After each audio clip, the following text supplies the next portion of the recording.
Bienvenidos a Fanfics y Novelas, un espacio dedicado a compartir historias creadas por fans y narrativas originales inspiradas en obras que amamos. Queremos dejar en claro que no poseemos los derechos de los personajes, tramas o universos utilizados en estos fanfics. Todos los derechos pertenecen a sus respectivos creadores y propietarios. Este contenido se realiza con fines de entretenimiento, sin intención de infringir derechos de autor o de obtener beneficios comerciales. Las imágenes y material visual utilizados en este canal también son propiedad de sus respectivos autores. Si eres dueño de algún contenido y deseas que lo retiremos o modifiquemos, no dudes en contactarnos. Aquí estamos para celebrar la creatividad y el amor por las historias. Esperamos que disfrutes de cada aventura que compartimos. Yo, Sukuna, estoy dentro de Kasumigaoka Utaa. Auto Alex 002. Cuando un alma desconocida del mundo moderno se fusiona con Sukuna, un nuevo Sukuna se encuentra en el cuerpo de Kasumigaoka Utaa. Comparada con la era Heian, esta era moderna parece mucho más interesante con el auge de seres extraños como demonios y espíritus malignos. Armado con un sistema de recolectores, que otorga recompensas por cada colección, Sukuna aspira a superar su máximo potencial y divertirse. Se ha detectado que el anfitrión ha recolectado con éxito al individuo anómalo Diablo Fantasma y su concepto central. Recompensa otorgada. Habilidad especial. Manos invisibles. Recompensa otorgada. Físico. Cuerpo de demonio. Recuperación confirmada de un objeto maldito de grado especial. Dedo de Sukuna. Recompensa. Energía maldita equivalente a un dedo. 59. La técnica maldita de Kato Megumi Utaa permaneció en silencio. Bajó las pestañas, que, al proyectar unas sombras tenues sobre sus pálidas mejillas, ocultaban las complejas emociones que bullían en sus ojos. No respondió de inmediato a Satoru. Simplemente se quedó allí de pie en silencio, rodeada de un profundo silencio que no correspondía a su edad. Este silencio duró varios segundos, y se hizo excepcionalmente largo y opresivo en la tranquila habitación secreta cubierta de talismanes. La sonrisa en los labios de Satoru no cambió, pero su mirada bajo la venda parpadeó ligeramente. Este silencio resultó más interesante y estimulante que cualquier reacción intensa que hubiera esperado. «Oh, Dios mío, ¿estás muerto de miedo?» Satoru se encogió de hombros con fingida ligereza, tratando de romper el aire helado. «No hay de qué preocuparse. Mientras sigas las reglas y permanezcas bajo mi vigilancia, te garantizo que... Sukuna-san», dijo Utaa finalmente. Su voz era suave pero excepcionalmente clara, interrumpiendo el consuelo incompleto y ambiguo de Satoru. No le hablaba a Satoru, sino a la entidad que existía en su mente. «Nunca te rendirás en tu empeño por recuperar tu propio poder, ¿verdad? HMPH, una amenaza aburrida». La voz grave de Sukuna resonó en su mente con desdén. «¿20 dedos? Los recuperaré tarde o temprano. Sin embargo, niña, no te preocupes demasiado. Este cuerpo femenino, en definitiva, no es muy práctico. Ten la seguridad de que, una vez que encuentre el método adecuado para abandonar tu cuerpo y crear un cuerpo físico perfecto propio, me iré de forma natural. No tengo ningún interés en residir en tu cuerpo a largo plazo». Las palabras de Sukuna eran mitad palabras de consuelo y mitad intención genuina. Utaa guardó silencio un instante. Alzó la cabeza, miró a Satoru y asintió lentamente. «Lo entiendo. Acepto este acuerdo. En lugar de ser ejecutada de inmediato, era mejor ganar tiempo. Quizás antes de que Sukuna encontrara un nuevo método, podría hallar la manera de volverse más fuerte, o surgiría algún otro punto de inflexión». «Muy bien». Satoru chasqueó los dedos, con una sonrisa que volvía a asomar en su rostro. «En ese caso, bienvenidos a convertirse oficialmente en estudiantes de admisión especial de la escuela secundaria de Jujutsu.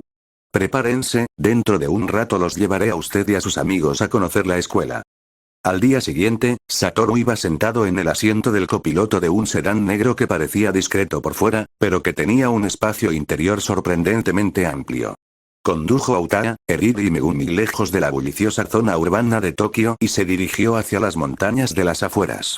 Durante el recorrido, Satoru desempeñó el papel de guía turístico, aunque su estilo de comentarios siguió siendo único. «Mira allí.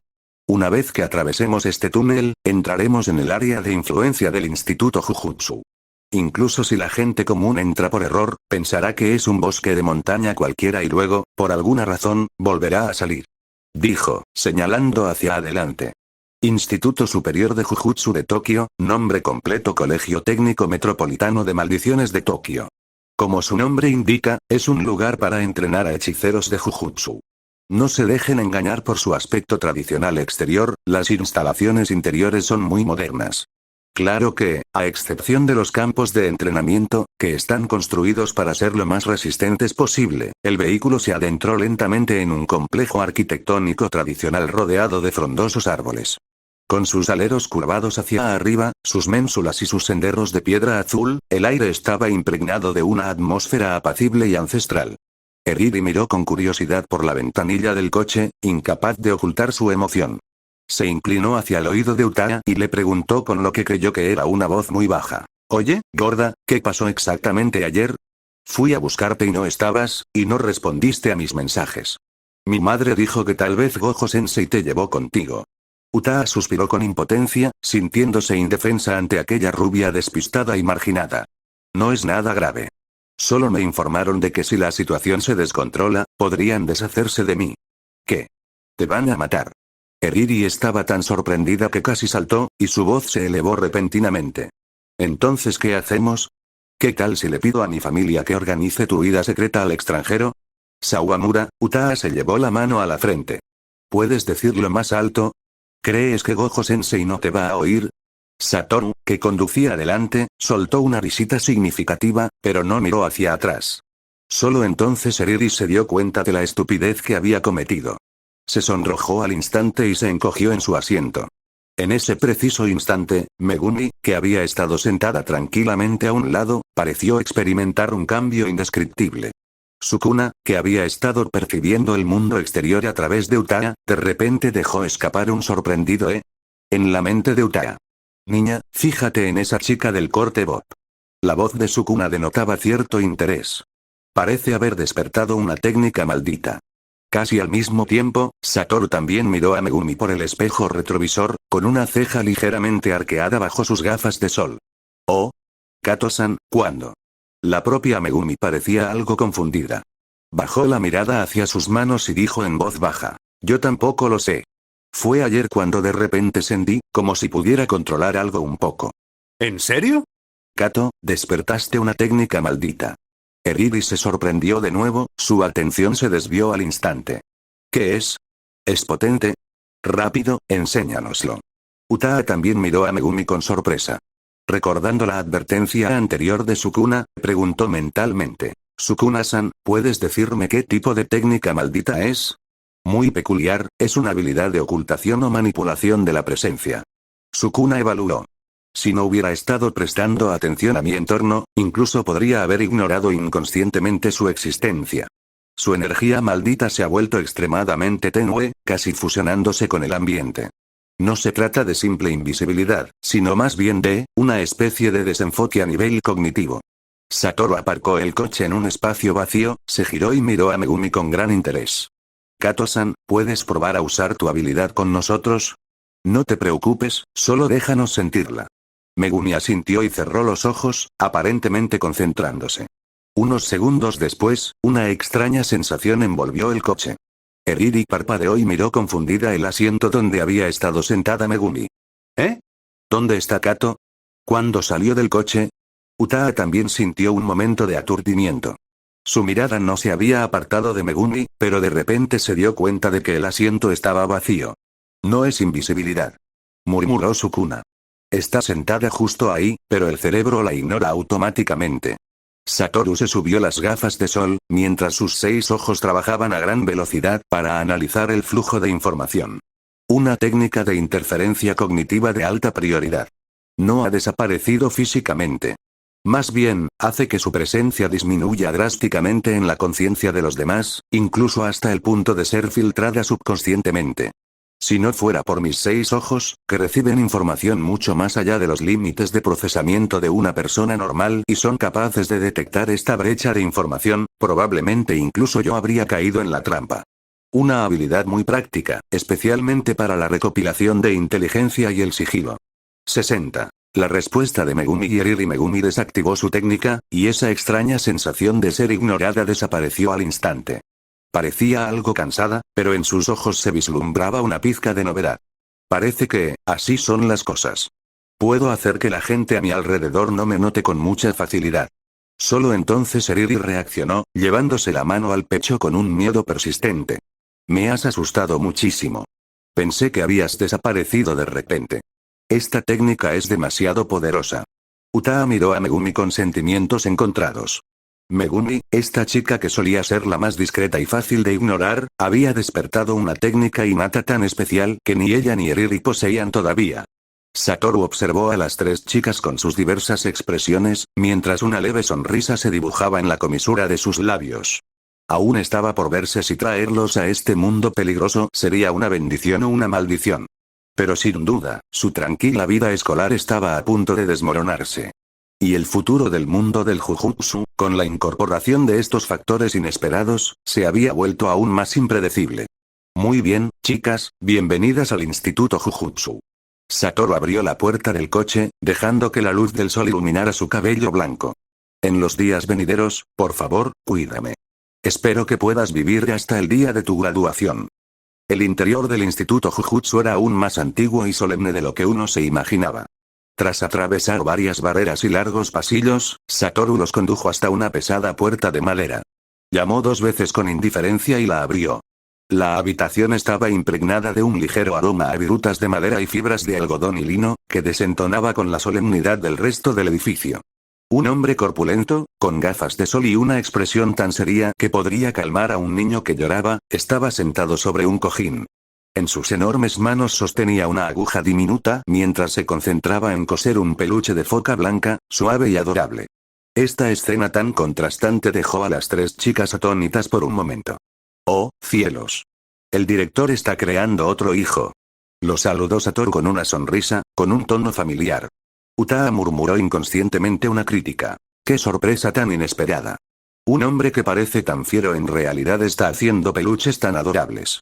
Su mirada se posó en varios peluches terminados que estaban junto al hombre. Osos y conejos, todos ellos elaborados con gran viveza.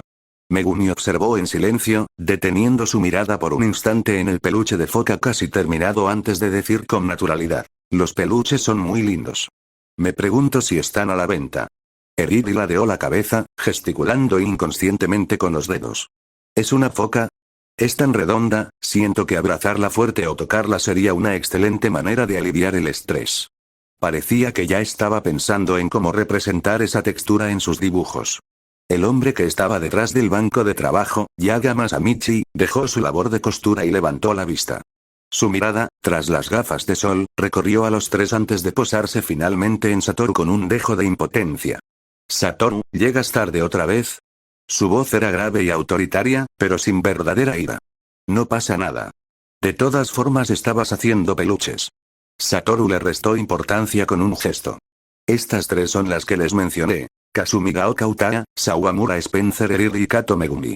Chicas, les habla el director del Instituto Técnico Metropolitano de Curaduría de Tokio, Yaga Masamichi».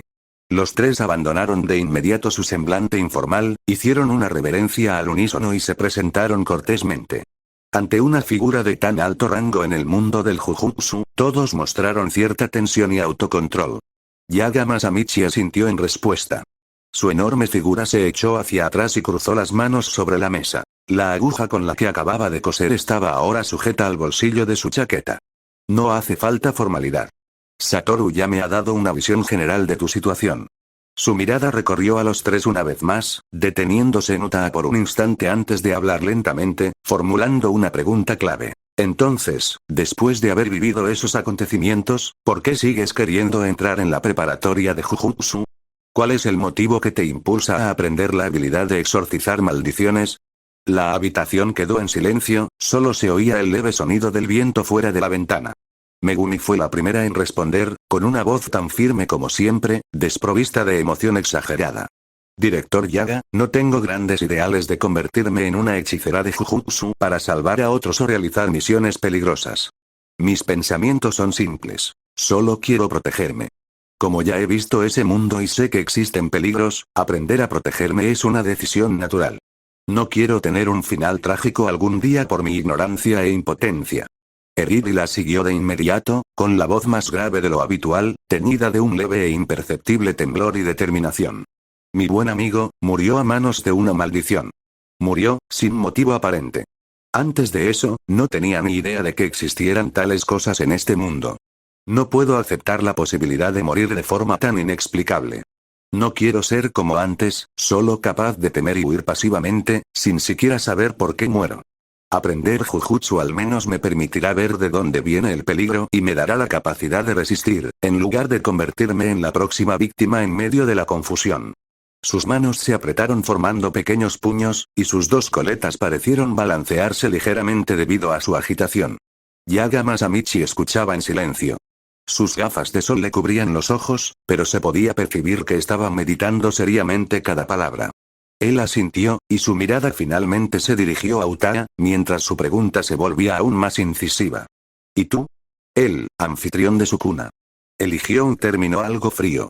Dada tu relación armoniosa actual con Sukuna, él mismo es un poderoso escudo protector.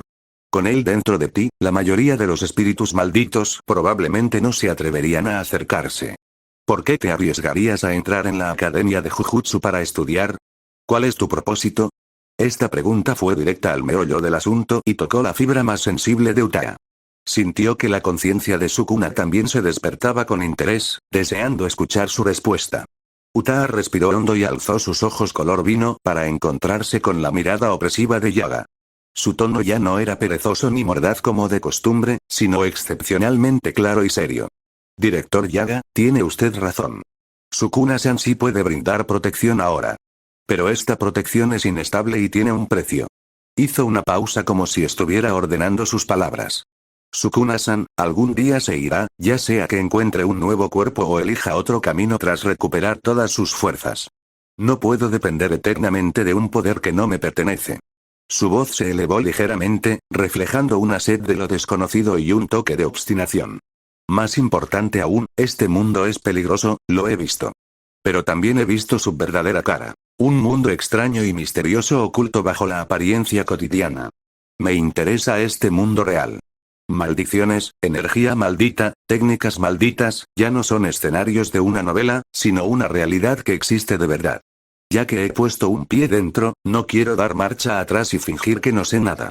Apretó ligeramente los puños y continuó. Puede que no me convierta en una hechicera de Jujutsu tradicional que dedique su vida a exorcizar maldiciones. Pero aprender este conocimiento y comprender las reglas de este mundo es, para mí, una satisfacción de la curiosidad y un intento de tomar las riendas de mi propio destino. No quiero que la razón de mi desgracia algún día sea simplemente porque tuve mala suerte, me encontré con algo extraño o, aún más absurdo, morí de una manera extraña. Quiero al menos comprender a qué me enfrento, para que, aunque al final no pueda resistirme, no muera en la ignorancia. Su respuesta fue a la vez honesta y compleja, una mezcla de curiosidad, instinto de supervivencia, una comprensión lúcida de su relación con Sukuna y la búsqueda de control sobre su destino. Yaga Masamichi escuchó en silencio, con la mirada fija en Utaa tras las gafas de sol durante un largo rato. Por un instante, el único sonido en la habitación fue la leve fricción del relleno de algodón del peluche.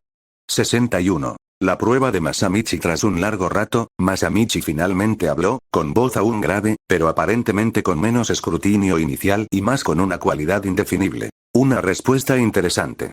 La curiosidad, la búsqueda de la verdad y la vigilancia por la propia seguridad, estos motivos no son precisamente comunes entre los hechiceros de Jujutsu.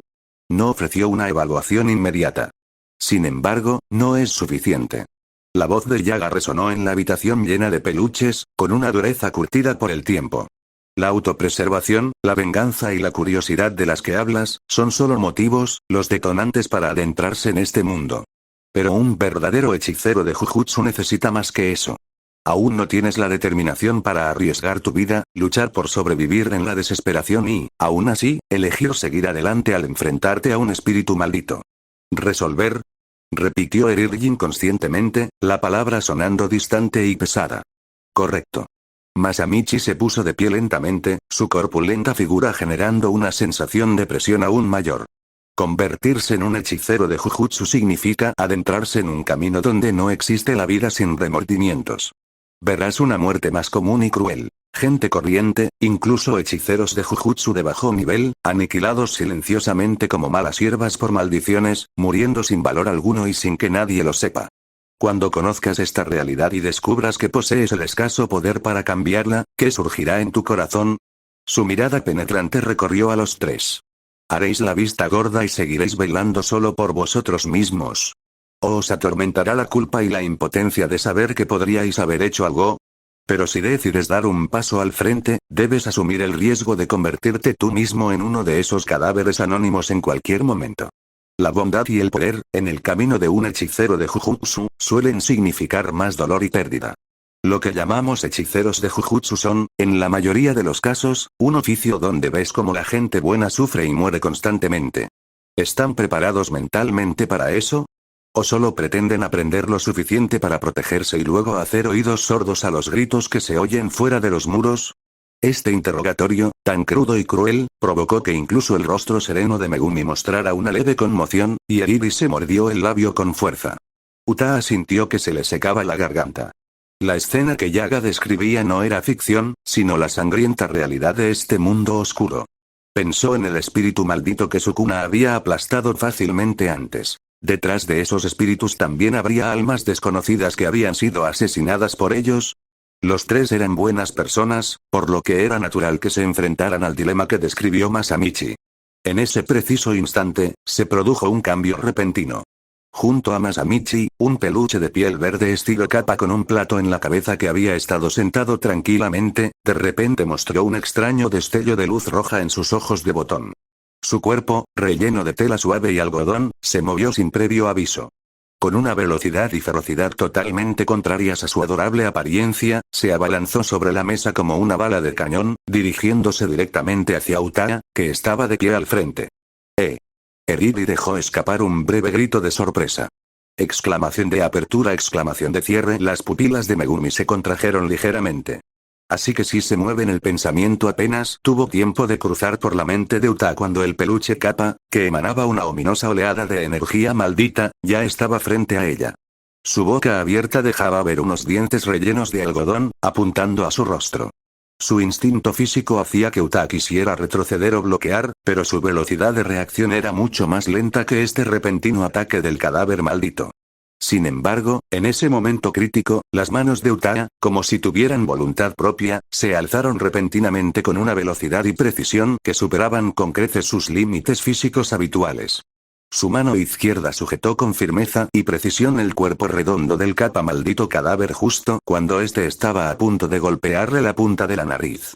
El poderoso impacto hizo que el brazo de Utaa temblara ligeramente, pero la mano que sujetaba el cadáver maldito permaneció inmóvil. Era Sukuna. En ese instante, tomó el control de las manos de Utaa. Pero, extrañamente, sus característicos labios y ojos no aparecieron en las mejillas de Utaa, como si hubiera canalizado su conciencia con precisión hacia las terminaciones nerviosas de sus brazos para realizar una intervención rápida y silenciosa.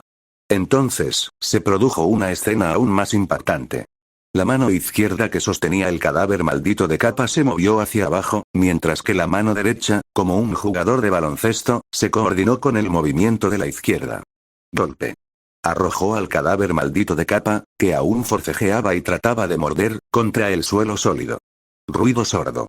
El cadáver maldito cayó al suelo, pero era evidente que no se trataba de una muñeca cualquiera. El único golpe no le causó ningún daño. En cambio, se retorció con aún más violencia, y las fluctuaciones de su energía maldita se volvieron cada vez más frenéticas. A Sukuna pareció divertirle. Controlando las manos de Utaa, sostuvo el cadáver maldito Kappa y comenzó a driblarlo por el suelo como si fuera una pelota de baloncesto real, golpe tras golpe, ni demasiado suave ni demasiado fuerte. Pum. Pum. Pum. El sonido rítmico del goteo resonaba en el silencioso despacho del director. Cada vez que el cadáver maldito Kappa rebotaba contra el suelo, era sujetado firmemente por la otra mano y vuelto a estrellar contra él. Todas sus luchas y ataques parecían ridículos e inútiles en manos de la muchacha, que parecía esbelta pero poseía un poder y un control absolutos. La escena era indescriptiblemente extraña. Un feroz cadáver maldito estaba siendo utilizado como juguete antiestrés. Satoru silbó desde un lado, con una expresión que prácticamente decía, «Solo estoy aquí para el espectáculo». La mirada de Masamichi, tras sus gafas de sol, se fijó con precisión en Utaa, especialmente en sus manos. Podía sentir que la precisión y el poder del control de la energía maldita que se desató en ese instante no eran algo que Utaa pudiera poseer. Era Sukuna. Pero era capaz de controlar extremidades específicas con tanta precisión sin revelar otros rasgos. Este nivel de control, así como esa naturalidad e incluso actitud juguetona, ¿viste eso? La voz grave de Masamichi resonó de nuevo, rompiendo el extraño sonido de rebote. Su mirada recorrió a la conmocionada Erir y a la atenta Megumi, para finalmente posarse en Utaa. Esta es la brecha de poder, y la reacción más realista ante una amenaza repentina. Sin preparación, sin determinación, frente a un peligro real, incluso la autopreservación puede ser una quimera, de no ser por ese instinto que reside en nuestro interior y que, por casualidad, controla nuestras manos. Y después de poseer el poder, observó el cadáver maldito de Kappa que se utilizaba como pelota para representar una amenaza, con un tono grave. Se trata de tratarlo como un juguete con el que se puede jugar a voluntad, o de comprender que cada juguete de ese tipo podría representar la desesperación y la muerte de la gente común, y por lo tanto, asumir ese peso. Esta determinación es la clave que distingue a una persona con poder de un hechicero de Jujutsu. Tras escuchar sus palabras, Utaa sintió que sus manos se aligeraban mientras recuperaba el control poco a poco y, subconscientemente, se soltó. Estrépito. El cadáver maldito Kappa cayó al suelo, rodó 2 veces, la luz roja de sus ojos se extinguió y volvió a convertirse en un peluche ordinario, ligeramente arrugado y un poco polvoriento. La habitación estaba en completo silencio. Utaa miró sus manos, las mismas que acababan de someter fácilmente al cadáver maldito. No sentía alegría, solo un escalofrío. Ella había tomado prestado el poder de Sukuna, pero ese poder no le pertenecía. Y la pregunta que Masamichi planteó, sobre la determinación y la culpa, pesaba mucho en su corazón, así como en el de Erir y Megumi. 62. ¿Sin fuerza no hay nada que valga la pena? El cadáver maldito de Kappa, que Sukuna había estado driblando como si fuera una pelota de baloncesto, acababa de recuperar su quietud cuando una voz completamente diferente, llena de burla y absoluta arrogancia, resonó desde la dirección de Utaa, rompiendo instantáneamente la atmósfera previamente solemne. No provenía de la boca de Utaa, sino que parecía originarse en el aire distorsionado que la rodeaba.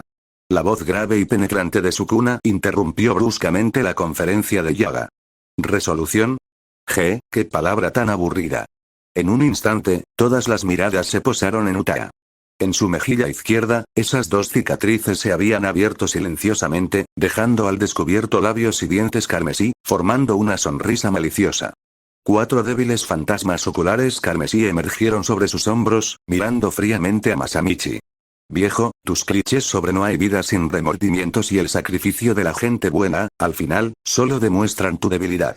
El tono de Sukuna denotaba un desprecio descarado.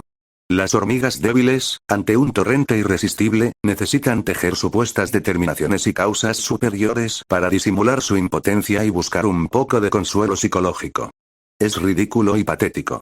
Masamichi frunció el ceño, su mirada tras las gafas de sol era afilada como un cuchillo, pero no habló de inmediato para refutarlo, simplemente escuchó en silencio la gran teoría de este rey de las maldiciones milenario.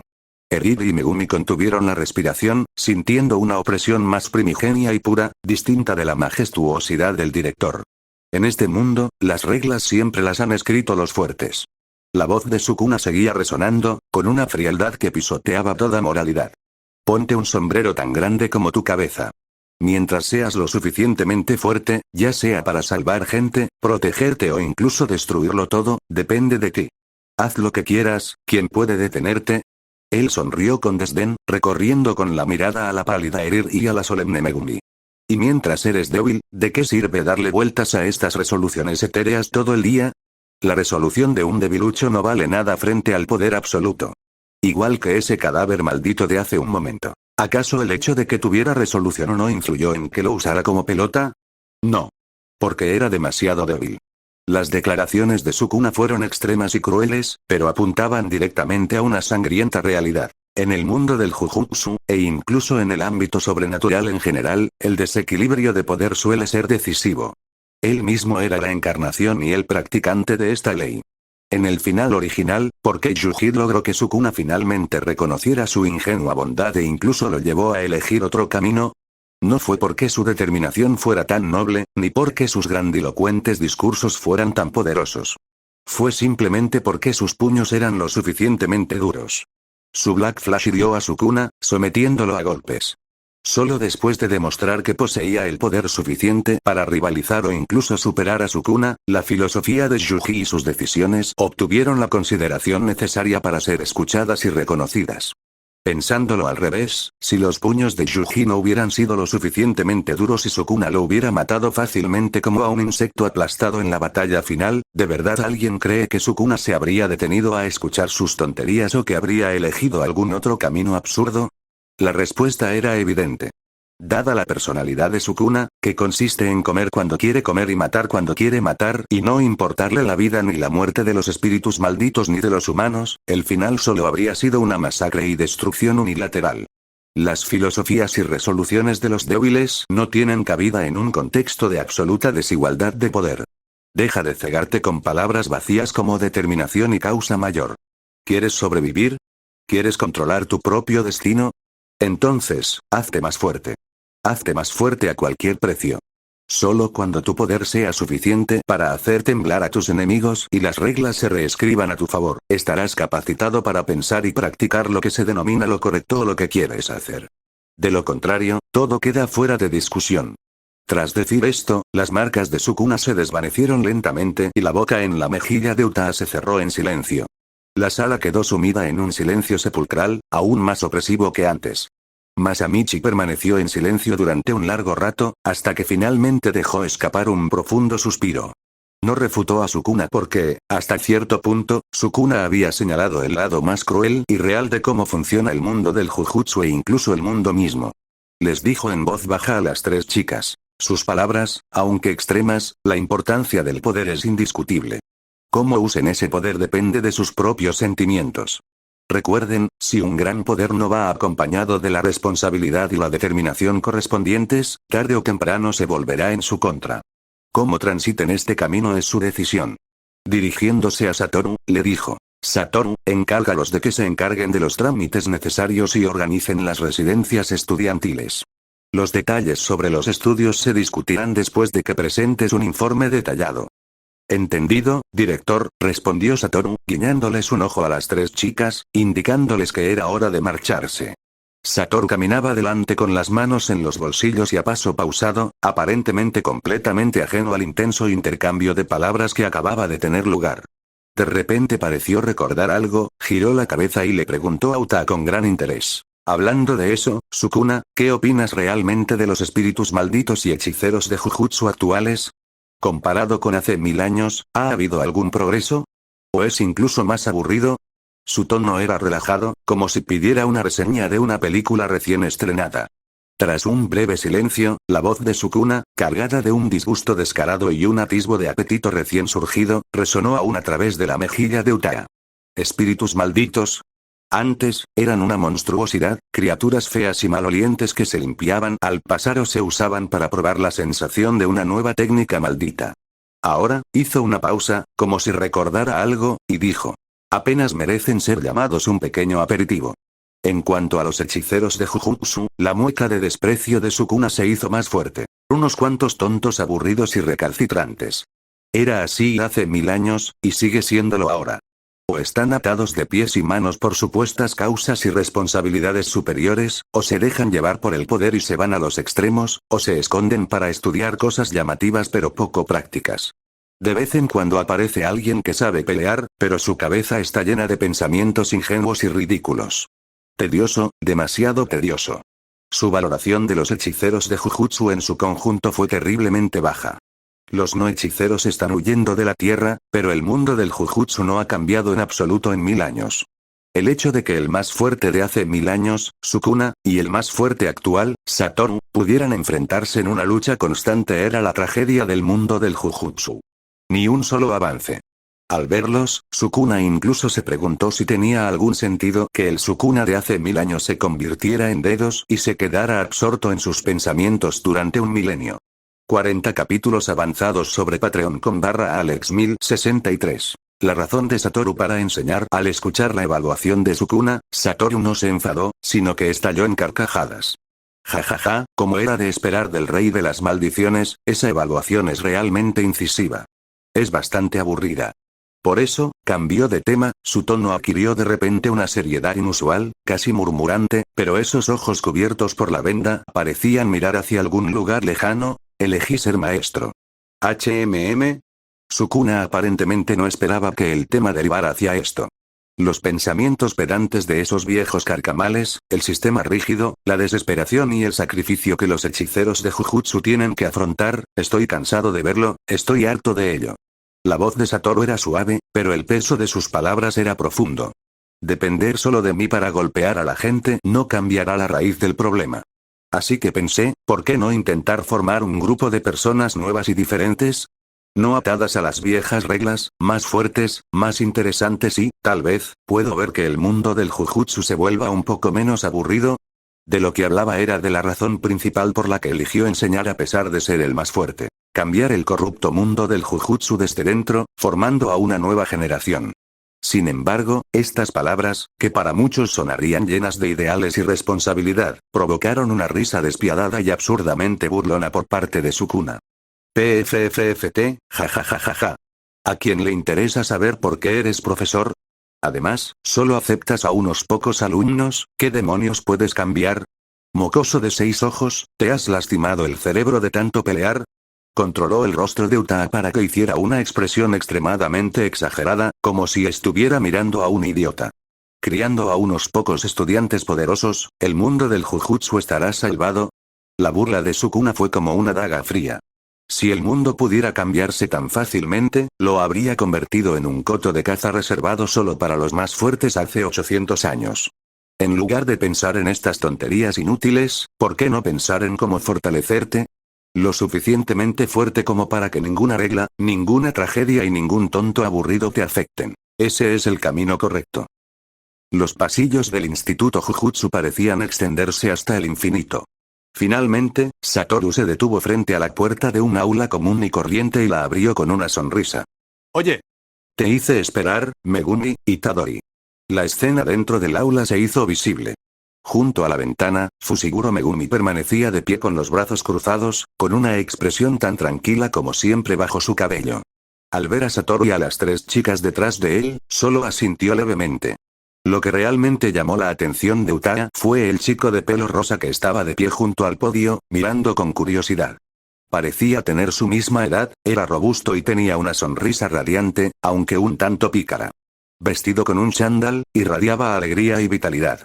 Sin embargo, en el instante en que la mirada de Utaa se encontró con la suya, sintió como si una mano invisible le agarrara el corazón, y por un segundo contuvo la respiración. Este chico, debajo de ese espeso y corto cabello rosa, se escondía un contorno facial muy definido, especialmente la línea de su ceja y la curva de su nariz, una fuerte e indescriptible sensación de déjà vu la invadió con fuerza.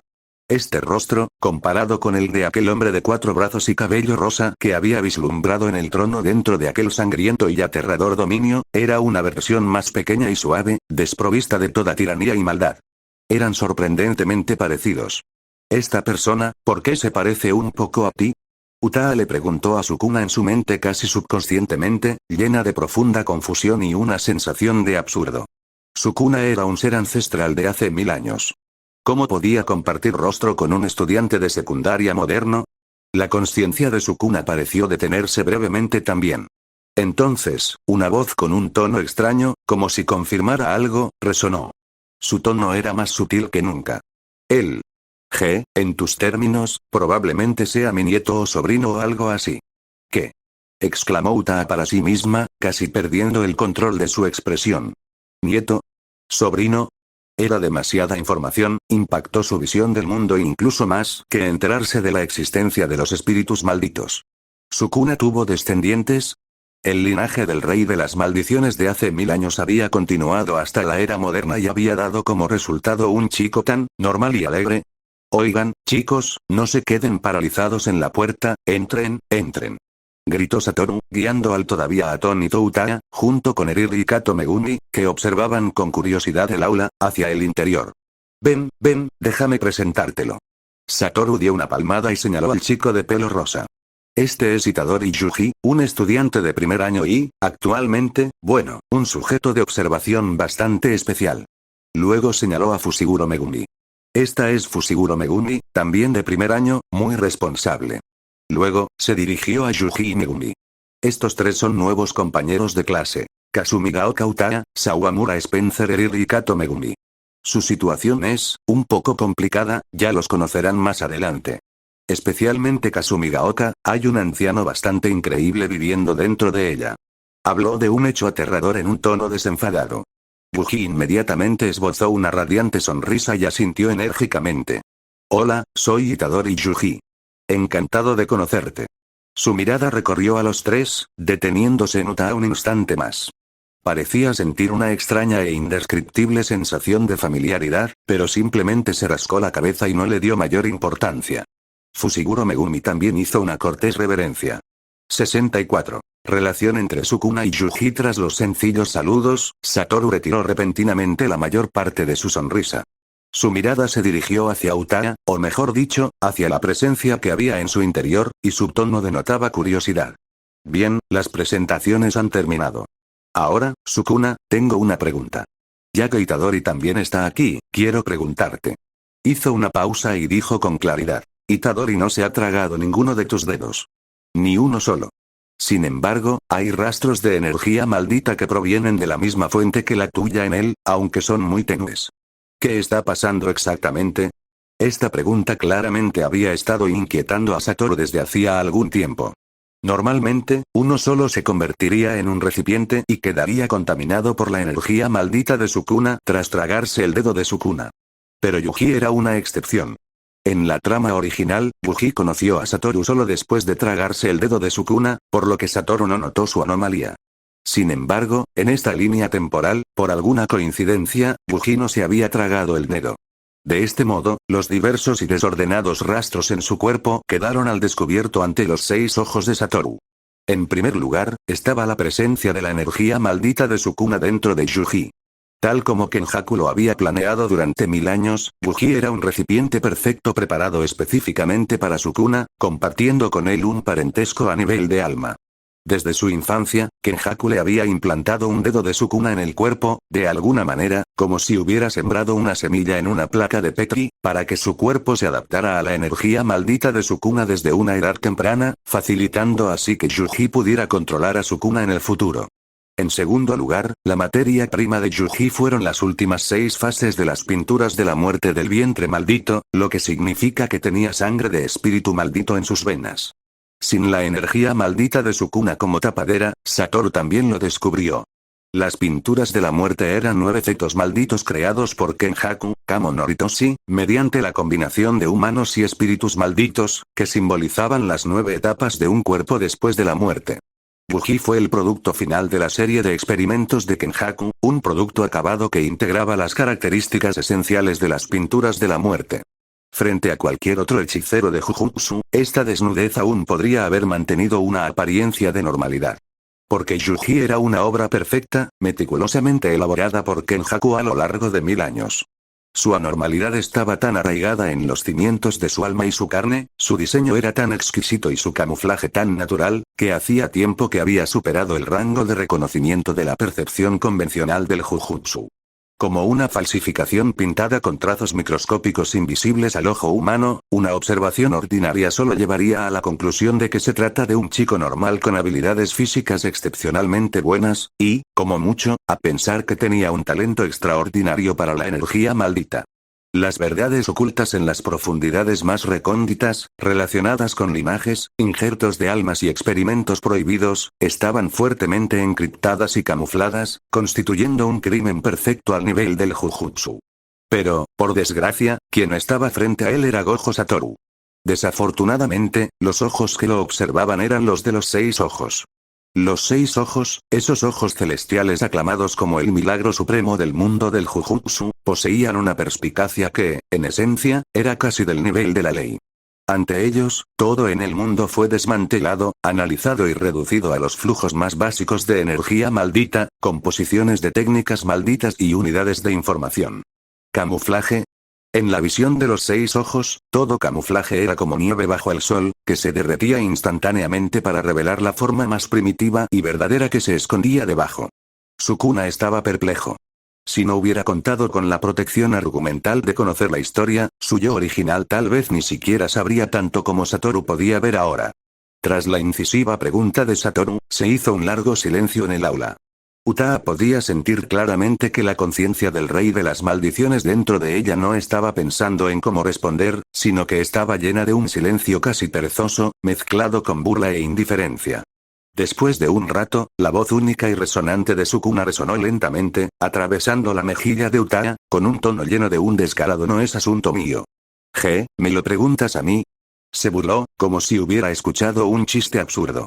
Para empezar, no soy uno de los de tu instituto de Jujutsu. ¿Por qué debería responderte solo porque me lo pidas? ¿De verdad tienes la cara tan grande, Satoru? Esta respuesta tan brusca, casi grosera, hizo que Yuji parpadeara. Los labios de Fushiguro Megumi se crisparon imperceptiblemente, mientras que Eriri y Kato Megumi mantuvieron su compostura exterior. El propio Satoru seguía luciendo esa sonrisa, como si la hubiera esperado desde el principio. La mirada de Sukuna se fijó en el desconcertado Yuji por un instante, luego se desvió rápidamente, dejando tras de sí una última frase significativa pero ya no profunda. Chico, el problema que te aqueja no es mío. Al menos, ya no. En cuanto al resto, descúbrelo tú mismo. Ahí está la diversión. Tras decir eso, Sukuna se sumió en un silencio absoluto, ajeno al mundo exterior. Les devolvió a Satoru y Yuji un enorme misterio, como si lo tirara a la basura. En segundo lugar, este asunto no se podía explicar con tan solo unas palabras. De ser así, se arruinaría toda la trama de Jujutsu Kaisen. Si observamos el gran tablero de ajedrez de Jujutsu Kaisen y contamos cuidadosamente los personajes de nivel jefe que se encuentran en el lado opuesto, en realidad solo hay dos. Uno de ellos es Sukuna, cuyo objetivo es extraordinariamente puro. Disfrutar de la emoción de la batalla, luchar a sus anchas contra oponentes lo suficientemente fuertes y saborear la alegría del combate en sí mismo. Y el otro es el conspirador que se ha estado escondiendo tras innumerables pieles humanas y tramando durante miles de años. Kenjaku. Su objetivo parece complejo, pero en realidad es bastante simple. En pocas palabras, el personaje de Kenjaku es esencialmente el de un científico loco en el mundo del Jujutsu. Le interesan poco los tópicos como el poder o gobernar el mundo. Lo que realmente le obsesiona es la posibilidad de las maldiciones. Quiere ver hasta dónde se pueden traspasar los límites de la energía maldita, las técnicas malditas y la línea que separa a los humanos de los espíritus malditos, y qué tipo de obras asombrosas, o más bien, terroríficas, se pueden crear. Durante el último milenio, casi todas sus actividades han girado en torno a este objetivo fundamental. Para recolectar materiales raros, viajó a través de diversas épocas, buscando hechiceros de Jujutsu con técnicas malditas poderosas o especiales, y utilizó halagos, como ayudarlos a resucitar, para firmar contratos. A sus ojos, estos poderosos hechiceros de Jujutsu no eran diferentes de los espíritus malditos. Todos ellos eran valiosos especímenes y una biblioteca de materiales para sus futuros experimentos. En su opinión, el posterior juego de la purga y los jugadores que luchaban en él eran simplemente placas de Petri vivientes que proporcionaban datos y observaban reacciones. Al igual que los espíritus malditos, eran consumibles. En comparación con Sukuna, que busca el placer de la batalla, estas personas ni siquiera tenían el valor de ser matones de alto nivel a los ojos de Kenjaku. Eran simplemente material experimental. Sus experimentos no eran meras fantasías. El útero maldito. Pinturas de la muerte, que obligaba a la combinación de humanos y espíritus malditos a dar a luz a 9 seres mutados, fue una de sus primeras obras, que exploraba los límites de la fusión entre la vida y las maldiciones. Y Yuji es una obra inacabada de esta serie, un paso más allá, aunque quizás abandonada a medias o con un rumbo modificado por ciertas razones. 65. El verdadero objetivo de Kenjaku. Para comprender el plan de Kenjaku, primero hay que entender por qué atacó a Tengen. Esto implica una relación triangular clave. Tengen, la nave de plasma estelar y los 6 ojos. Tengen posee una técnica maldita de inmortalidad, pero el precio es que periódicamente evoluciona a una existencia no humana de nivel superior, lo que pondría en peligro las barreras que creó para proteger a Japón. Para mantener su forma humana y su cordura, necesita fusionarse con un recipiente de plasma estelar para actualizar su información física. Recipiente de plasma estelar. Una herramienta de actualización para mantener el estado de Tengen. 6 ojos. Debido a una conexión causal, cada vez que se acerca el período crítico para la fusión de la nave de plasma estelar con Tengen, nace un portador de 6 ojos en ese mundo. Una de las razones de la existencia de los 6 ojos parece ser asegurar la fusión sin problemas de la nave de plasma estelar y Tengen. Se les puede considerar como los guardaespaldas de Tengen. ¿Qué quiere hacer Kenjaku? Quiere interrumpir o incluso facilitar la evolución de Tengen para ver qué espectáculo aterrador surgiría una vez que esta técnica de inmortalidad se descontrole y se vincule a la fuerza con toda la humanidad. Para obligar a Tengen, el hechicero inmortal que protege las barreras de Japón, a fusionarse con toda la población de Japón, dando origen a un espíritu maldito sin precedentes. En su opinión, esta es probablemente la máxima manifestación de posibilidades malditas, una gran obra suficiente para subvertir las reglas del mundo.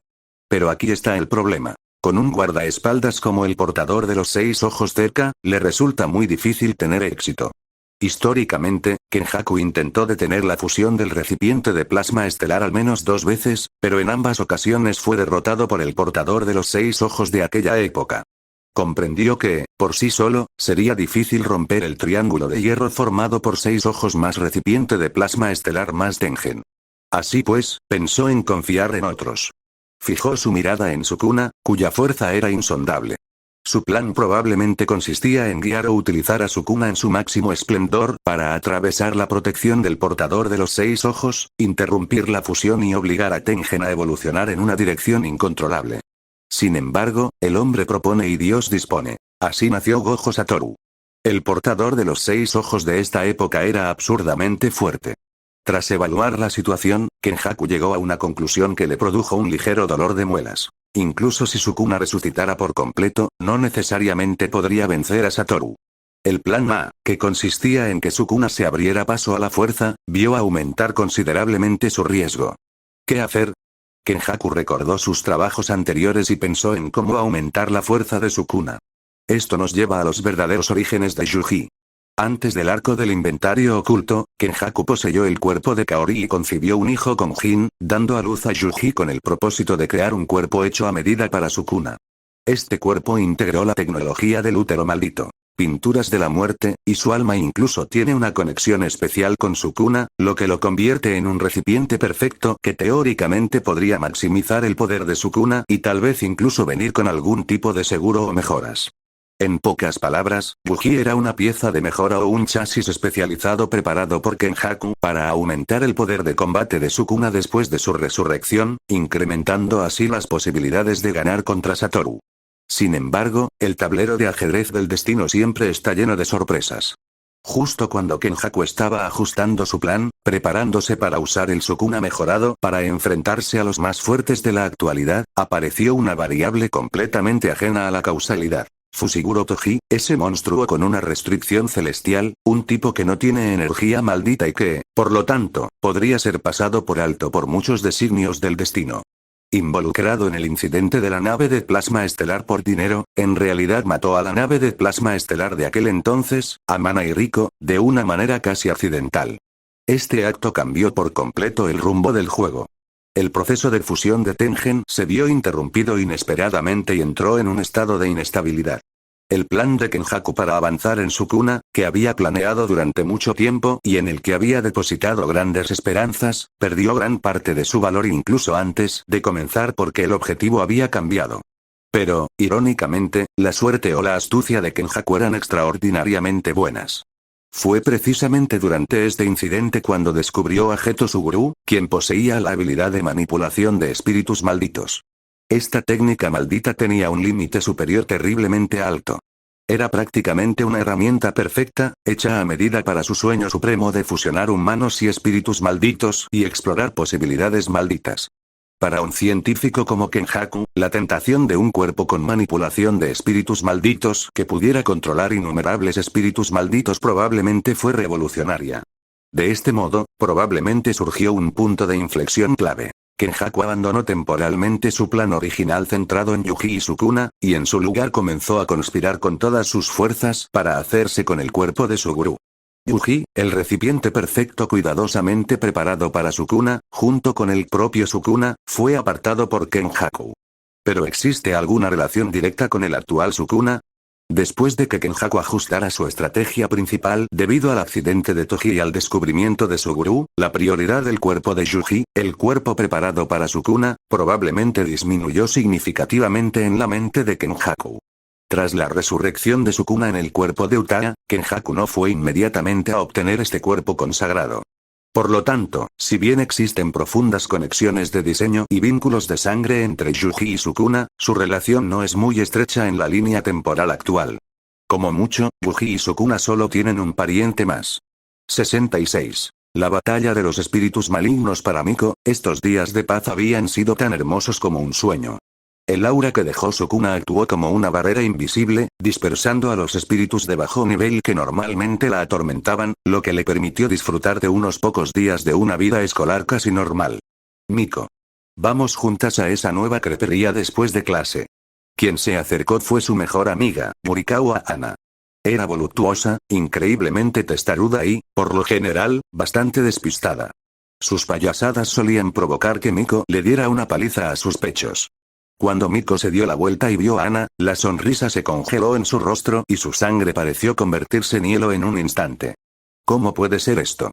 Su mirada se desvió incontrolablemente del rostro vivaz y sonriente de Ana y se posó detrás de ella, sobre una enorme sombra que se aferraba a ella como una larva a un hueso, casi superponiéndose a la silueta de Ana. Era una existencia cuya fealdad y naturaleza ominosa eran difíciles de describir con palabras. No tenía forma definida, sino que parecía más bien una masa de oscuridad densa, retorcida y turbulenta. Su superficie estaba cubierta de una sustancia viscosa parecida al asfalto, e innumerables ojos pálidos de distintos tamaños se cernían en las profundidades de esa oscuridad, abriéndose y cerrándose silenciosamente, lanzando miradas frías y viscosas. Lo que resulta aún más repugnante es que, desde el fondo de esta masa de oscuridad, innumerables hilos negros, finísimos y casi transparentes, se extendían, enredando y perforando densamente la espalda, los hombros e incluso las puntas del cabello de Ana como una telaraña, absorbiendo algo con avidez. La energía vital de alta calidad de Ana, que superaba con creces la de una persona común, estaba siendo continuamente absorbida y devorada por el espíritu maligno oscuro a través de estos hilos. Debido a esto, el espíritu maligno irradiaba un aura de una potencia sobrecogedora, que superaba con creces a cualquier espíritu que Miko hubiera visto antes, e incluso transmitía una sensación de presión siniestra, casi tangible. El aura que dejó Sukuna pareció tener un efecto limitado sobre este espíritu maligno profundamente arraigado. Después de todo, el cuerpo principal de Sukuna no estaba con Miko. Solo una parte de su energía maldita. Si bien era efectiva contra espíritus de bajo nivel, su poder disuasorio disminuía considerablemente contra un espíritu maligno poderoso. El pánico inundó a Miko como agua helada. ¿Qué debería hacer? ¿Fingir que no podía verlo como antes? No, esta vez no. Podía percibir claramente un leve rastro de cansancio en el rostro de Ana, más de lo habitual. Una ligera melancolía aparecía ocasionalmente en sus ojos, e incluso el vibrante resplandor de la vida en su cuerpo parecía un poco más tenue de lo que recordaba. Este espíritu maligno estaba dañando lenta pero continuamente a su mejor amiga. ¿Pedir ayuda a Sukuna? El pensamiento surgió instintivamente, solo para ser reprimido por un miedo más profundo. Esa aterradora existencia que habitaba el cuerpo de ese senpai parecía estar cumpliendo su promesa y no la había acosado, pero la experiencia extrema de la última vez, cuando le sacaron los ojos y luego se los curaron, junto con su insondable malicia y sus caprichos, la hicieron temblar hasta lo más profundo de su ser. Pedirle ayuda era como beber veneno para calmar la sed. ¿Quién sabía qué precio aún más terrible tendría que pagar? Justo cuando la mente de Miko estaba sumida en un torbellino, apenas capaz de mantener su compostura exterior, las palabras alegres de Ana llegaron a sus oídos. Ah, claro. Oí que hace poco abrieron un santuario cerca de la estación. Dicen que sus adivinaciones y amuletos son súper efectivos. Vamos a echar un vistazo este fin de semana. Incluso podríamos conseguir un amuleto para nuestros estudios. ¿Un santuario? Un tenue destello de esperanza, como una vela que parpadea al viento, se encendió en el corazón de Miko. Quizás un santuario adecuado tendría el poder real de ahuyentar a esa cosa de Ana. Fin de semana, el santuario. A diferencia de la escena bulliciosa y solemne que había imaginado, este santuario recién construido, situado a mitad de la montaña, estaba algo desierto y los edificios eran bastante antiguos. Dos enormes estatuas de zorros de piedra flanqueaban la puerta Tori, luciendo sonrisas agradables, pero Miko no pudo evitar sentir que un extraño brillo, casi vívido, aparecía en los ojos de los zorros de piedra mientras la observaban. Ana, ajena a todo, arrastraba con entusiasmo a Miko a rezar, tocar la campana y lanzar monedas. Luego, juntó las manos y cerró los ojos para pedir un deseo, con una expresión inusualmente seria. Por favor, gran deidad, haz que mi mejor amiga Miko sea feliz todos los días. Al oír esto, a Miko le hormigueó la nariz y estuvo a punto de llorar. En silencio, juntó las manos y oró con desesperación en su corazón. Sea cual sea la deidad que seas, por favor, salva a Ana y aleja esa cosa que la atormenta. Estoy dispuesto a pagar cualquier precio. En el preciso instante en que pronunciaban su sincera oración, se produjo un cambio repentino. Desde la dirección del salón principal del santuario, los ojos de las dos enormes estatuas de zorros de piedra estallaron repentinamente con una luz carmesí. Sus superficies de piedra se derritieron y retorcieron como cera, y dos seres siniestros con cabezas de zorro y cuerpos humanos con colas de zorro, vestidos con antiguas túnicas sacerdotales, se liberaron de las estatuas. Lanzando chillidos agudos, se transformaron en dos destellos de luz roja y se abalanzaron directamente sobre el espíritu maligno que se encontraba tras Ana. ¿Funcionó? Un atisbo de esperanza acababa de surgir en el corazón de Miko, pero al segundo siguiente se convirtió en una desesperación aún más profunda. El espíritu maligno y oscuro pareció enfurecido, dejando escapar un grito silencioso que impactó directamente en el alma. Su cuerpo, que se retorcía, se expandió repentinamente, e innumerables ojos pálidos se fijaron simultáneamente en los dos zorros. Hilos negros danzaban salvajemente, atacando como serpientes venenosas. Las garras y los ataques de fuego de los zorros impactaron contra el cuerpo oscuro, pero solo provocaron unas pocas ondas. El contraataque del espíritu maligno fue simple y brutal. De repente abrió una boca agrietada, que no contenía colmillos, sino una oscuridad infinita y sofocante. Un zorro no pudo esquivarlo a tiempo y quedó atrapado por varios hilos negros, siendo arrastrado instantáneamente a la enorme y oscura fauce, desapareciendo sin siquiera un grito. El otro zorro retrocedió alarmado y enfadado, solo para ver sus extremidades atadas por aún más hilos que surgían de las sombras en el suelo. Más pequeñas aberturas se extendieron por el cuerpo del espíritu maligno, expulsando un aire negro, fétido y maldito. Al contacto, el zorro emitió un chisporroteo, y sus vestiduras sacerdotales y su pelaje se corroyeron y pudrieron rápidamente. «No, para», gritó Ana aterrorizada, agarrando con fuerza el brazo de Miko. Ella también podía verlo. El poder de la oración, o tal vez la conmoción de la batalla sobrenatural que tenía ante sí, había abierto brevemente la visión que siempre había mantenido cerrada. Lo que fue aún más espantoso fue que el zorro corroído no desapareció después de caer. Su cadáver se retorció violentamente, como si innumerables cosas se arrastraran bajo su piel, hasta que finalmente, maricón, explotó.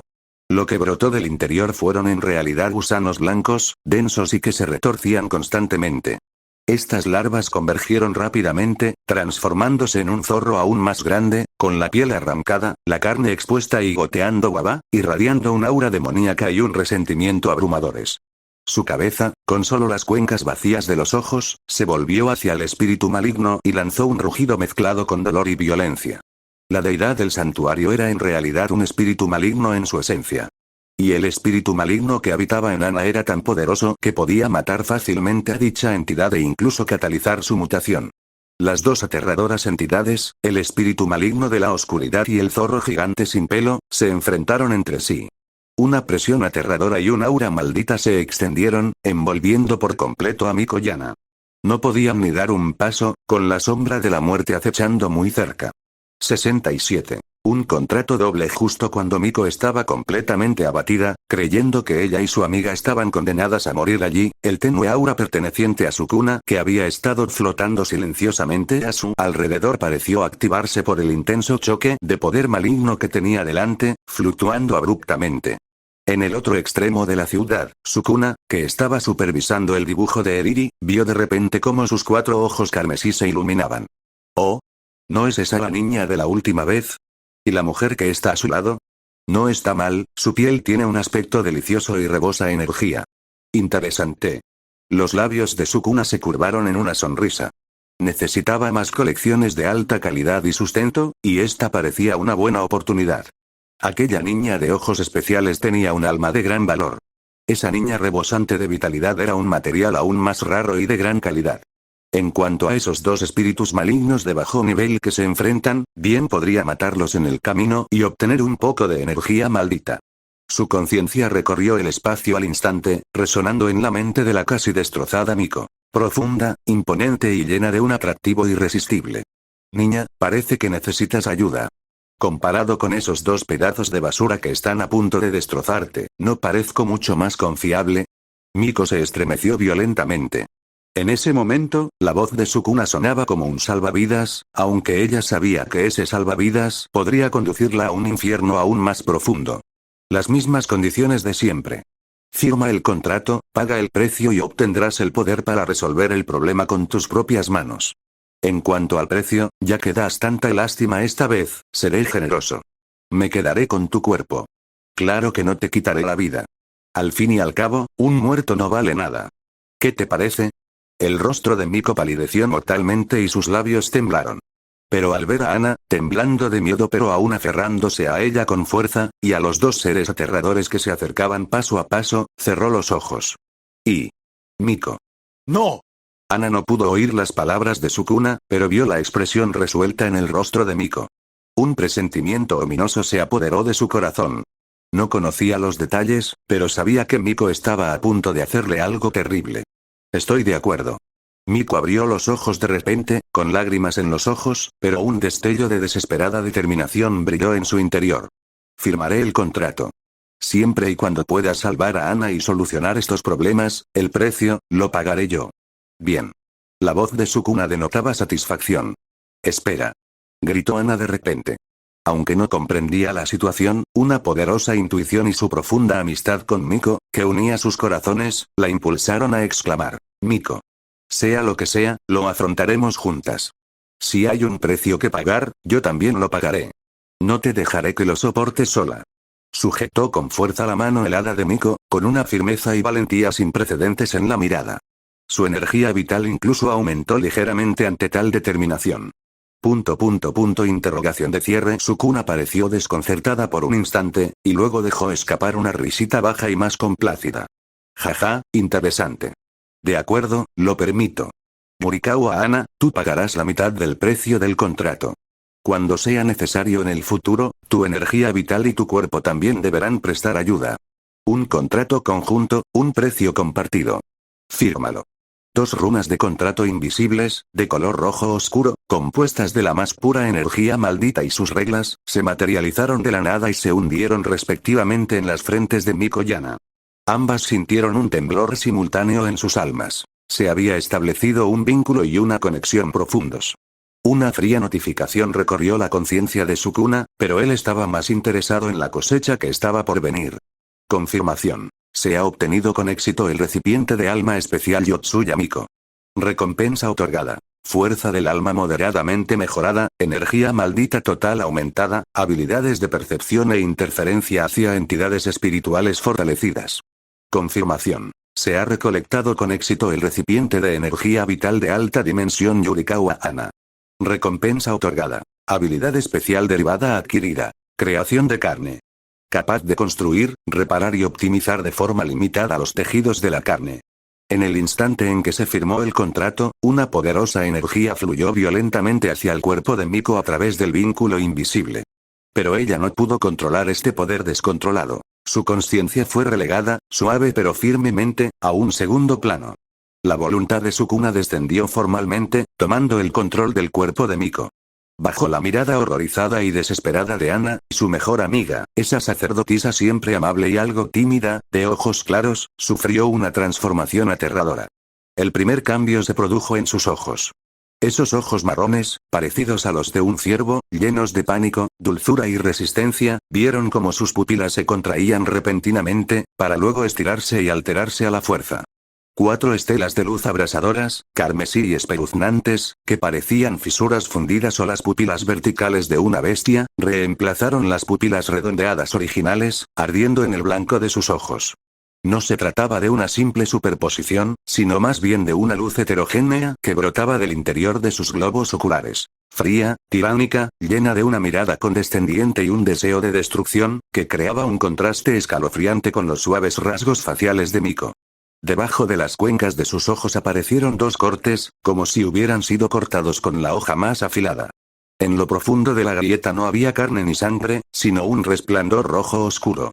Entonces, dos ojos verticales con pupilas rasgadas como las de un reptil se abrieron de golpe desde aquellas dos fisuras. Se volvieron fríos, escudriñando los alrededores. Dondequiera que se posaba su mirada, incluso el aire parecía gemir. La expresión de Miko había cambiado por completo.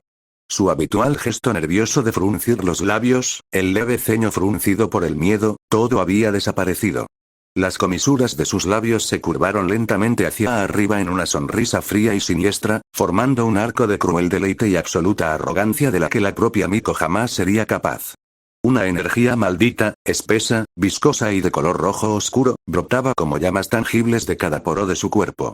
Tras ella, se vislumbraba tenuemente el aterrador fantasma de una figura de 4 brazos. Aunque vaga, ejercía una opresión penetrante.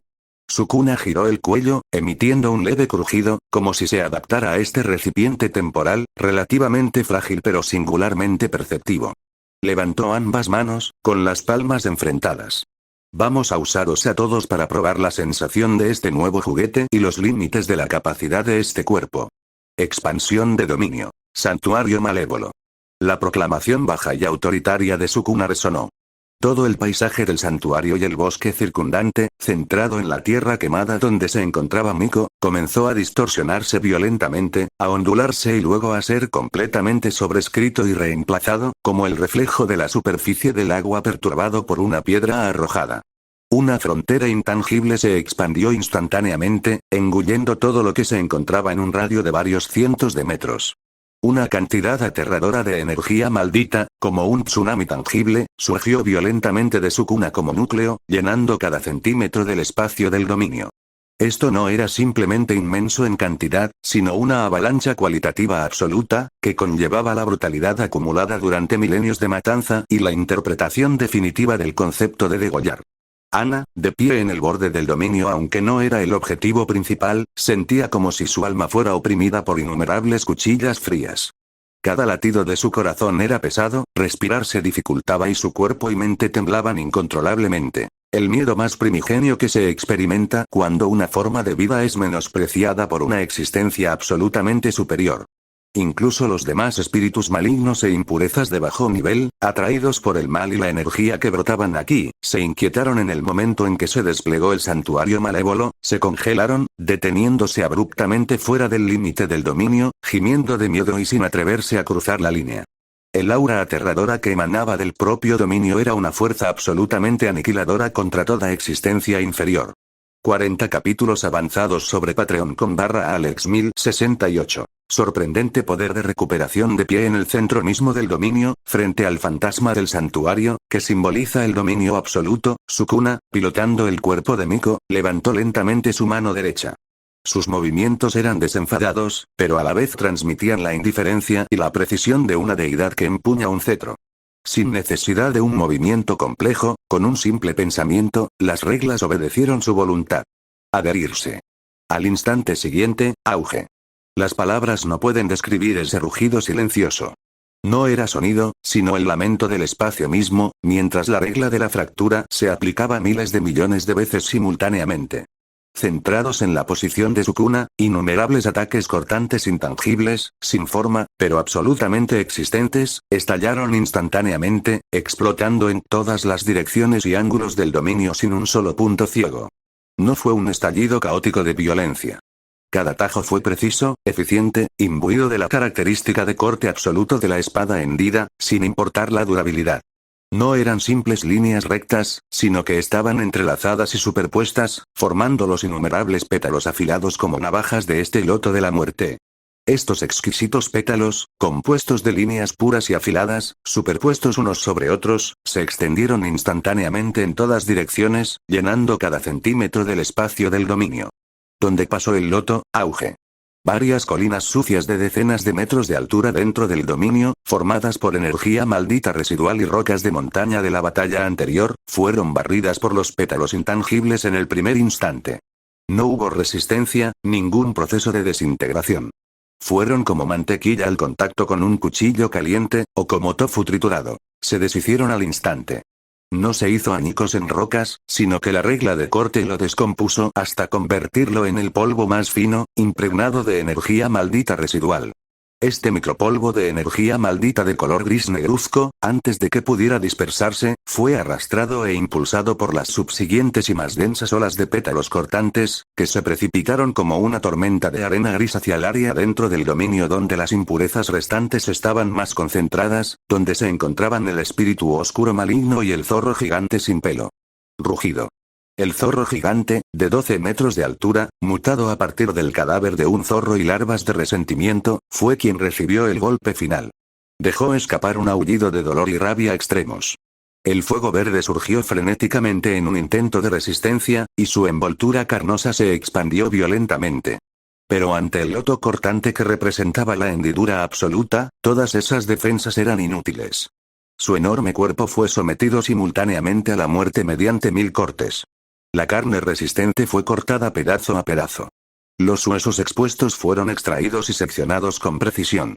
La carne de un verde enfermizo, apenas visible, fue surcada por numerosos cortes, quedando instantáneamente cubierta por un patrón de grietas similar a una cuadrícula. El enorme cuerpo, dentro de aquel brillante y letal loto cortante, fue deshuesado, desollado y desmembrado a una velocidad vertiginosa. Finalmente, junto con su núcleo, quedó completamente sumergido en el torrente de cortes, reducido a polvo de energía maldita, mezclado con la tormenta de polvo gris. En un radio de 200 metros centrado en su cuna, a excepción del área frente al santuario sobre el que se encontraba, en apenas un segundo, todas las protuberancias sobre el suelo, todas las impurezas condensadas, todos los objetos extraños que no eran de su voluntad, fueron barridos por este floreciente loto cortante. De pie detrás de su cuna, protegida por una fuerza intangible de las reglas y los ataques del dominio, Ana se había desplomado hacía rato en el suelo. Tragó saliva con dificultad, con las pupilas contraídas hasta convertirse en puntos diminutos por la conmoción. La escena que tenía ante sí trastocó por completo todo lo que había entendido a lo largo de sus 17 años de vida. Esto ya no era una batalla, era un desastre natural, un castigo divino. El poder destructivo absoluto, esta aniquilación indiscriminada de todo, era sencillamente indignante. No podía imaginar qué tipo de existencia podría sobrevivir a semejante ataque. Sin embargo, justo cuando las réplicas del loto cortante no se habían disipado por completo, y el polvo de energía maldita en el aire seguía cayendo, otra anomalía ha ocurrido. En la zona donde flotaba el polvo del espíritu oscuro maligno y el zorro gigante sin pelo, que debería haber sido completamente aniquilado, el espacio se distorsionó repentinamente de forma anormal. Hebras de oscuridad viscosa, como tinta viviente, se filtraban desde el vacío, comenzando a unirse y retorcerse de nuevo. Los restos dispersos y verdosos del fuego demoníaco perteneciente al zorro gigante también parecieron ser invocados, parpadeando con una luz extraña, desprendiéndose de las cenizas y comenzando a fusionarse con la oscuridad. Crepitar, un sonido estridente y helador, como el de huesos y carne recomponiéndose a la fuerza, resonó penetrantemente en el silencio sepulcral del lugar. La oscuridad volvió a condensarse, aunque mucho más tenue. Aquellos ojos blancos y pálidos habían reaparecido, mirando con furia a su cuna. Y el contorno ensangrentado del zorro gigante sin pelo también se remodelaba lentamente dentro del fuego demoníaco. Aunque su tamaño se había reducido y su aura era mucho más débil, su forma feroz y su creciente resentimiento anunciaban claramente su regreso. De hecho, se recuperaron incluso después de haber sido completamente aniquilados por los ataques del dominio. Si bien a un alto costo, esta inmortalidad o capacidad regenerativa claramente superaba los límites convencionales. Bajo el control de su cuna, las 4 pupilas verticales carmesí de Miko se movieron ligeramente, fijándose en las 2 impurezas que se recuperaban rápidamente. En esos ojos fríos no había sorpresa, sino un destello de un interés más profundo y cruel. Micropartículas de energía maldita procedentes de los cortes intangibles ya se habían esparcido por las ruinas. Sukuna juntó ligeramente las manos. Un cúmulo de aterradoras llamas de alta temperatura surgió repentinamente. Las ruinas parecieron iluminarse brevemente. Fuga. Una inmensa y abrasadora energía maldita se comprimió, condensó y tomó forma salvajemente entre sus palmas. No se trata de una simple bola de fuego, sino de una construcción. Llamas carmesí, como torrentes de lava fundida viviente, se entrelazaban, se enroscaban y se solidificaban. En medio del zumbido de las aterradoras altas temperaturas que distorsionaban el aire, formaron rápidamente un arco de fuego que irradiaba una violencia infinita y un aura destructiva. El cuerpo del arco estaba compuesto de llamas condensadas de color rojo oscuro, como magma enfriado, adornadas con ondulantes motivos de llamas doradas. La cuerda del arco era una línea de fuego blanca pálida, cegadora y que saltaba constantemente. Con solo mirarla, uno sentía que el alma se quemaría. En el instante en que el arco de fuego tomó forma, la temperatura del aire circundante se disparó. El suelo de piedra del santuario comenzó a derretirse y agrietarse. El aire se ionizó, emitiendo chasquidos crepitantes. La calidad y cantidad de sus llamas, así como el concepto de violencia y destrucción que contenía, superaban con creces las llamas dominadas por el espíritu maldito de grado especial Jogo.